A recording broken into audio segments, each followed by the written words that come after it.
तो हम कितना भी अपनी पीठ थपथपा लें कि हम बहुत विकास कर रहे हैं। आज के पेपर पढ़े हैं हमने कि हम है तो कौन सा नया औरंगाबाद और नया छत्रपति संभाजी नगर का हम संकल्पना ले रहे हैं।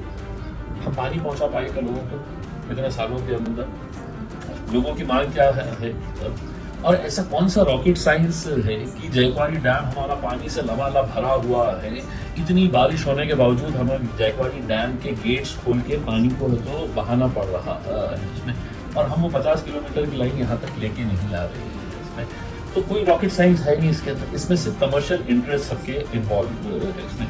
अगर कमर्शियल इंटरेस्ट अगर इन्वॉल्व नहीं है तो एक लॉजिकल सेंस में मुझे आप जवाब दीजिएगा कि जो स्कीम 700 करोड़ रुपए के अंदर होनी चाहिए थी, 700 करोड़ रुपीस के अंदर 2018 के अंदर ये स्कीम है तो ड्राफ्ट की गई थी।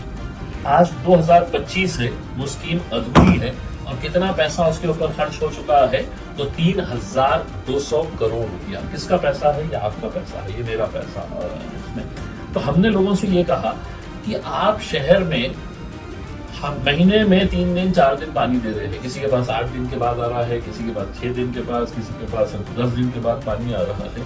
तो आप महीने में 4 दिन दे रहे, 5 दिन दे रहे, 6 दिन पानी दे रहे हैं, लेकिन टैक्स आप पूरे महीने का ले रहे हैं। तो हमने ये वो किया है कि अगर हम महानगर पालिका के अंदर आते हैं तो हमारा दूसरे नंबर का ठहराव ये रहेगा कि हम जितने दिन लोगों को पानी मिलेगा उतने ही दिन का टैक्स महानगर पालिका उनसे वसूल करेगी। हमारा पहला ठहराव ये रहेगा कि हम देख रहे हैं ना कि सारे क्राइम की जड़ क्या है? तो नशा है। आप देख लीजिएगा पिछले कुछ सालों का निकाल के, या तो वो ड्रग्स के उसमें है या शराब के उसमें, मर्डर्स, क्राइम, थेफ्ट, ये जितने भी चीजें हो रही है।